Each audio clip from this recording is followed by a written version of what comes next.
एक बहुत अमीर आदमी ने एक भिखारी से पूछा, तुम तो इतने हट्टे कट्टे हो फिर भी भीख क्यों मांग रहे हो?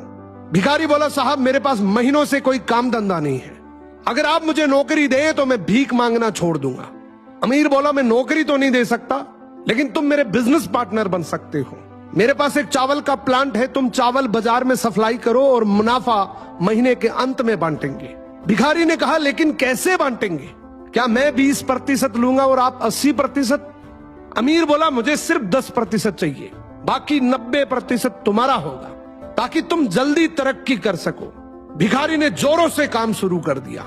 उम्दा चावल और सस्ते दामों से उसकी बिक्री बहुत बढ़ गई और उसे खूब मुनाफा हुआ।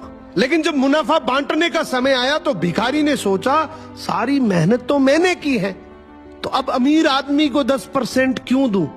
अगले दिन अमीर आदमी आया और जब हिस्सा मांगा तो भिखारी ने बहाना करते हुए कहा कि साहब मुझे तो बहुत नुकसान हुआ है, मुझे जितना मुनाफा हुआ है उतना तो कर चुकाना है, तो इस हिसाब से मुझे कोई मुनाफा नहीं होगा, तो आप इसके हकदार नहीं हैं। अमीर आदमी ने कुछ नहीं बोला और वहां से चला गया। भिखारी बड़ा खुश हुआ, सोचा सारा प्रॉफिट मेरा हो गया। अब भिखारी उन पैसे से रोज मौज करे।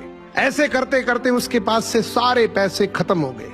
अब पैसे भी नहीं है और काम धंधा भी नहीं है, तो मजबूरन उसको फिर से भीख मांगना शुरू करना पड़ा।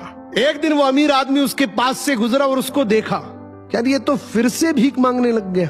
अमीर आदमी ने एक बहुत अच्छी बात बोली कि इस दुनिया में गरीब और अमीर आदमी जो होता है ना, उसमें सबसे बड़ा डिफरेंस होता है उसकी सोच का। एक रिच माइंडसेट हमेशा ये सोचता है कि मुझे भी प्रॉफिट हो जाए और मेरे साथ जो काम कर रहे हैं उनको भी प्रॉफिट हो जाए, लेकिन एक पुअर माइंडसेट हमेशा ये सोचता है कि जो भी प्रॉफिट हो सिर्फ मुझे ही हो।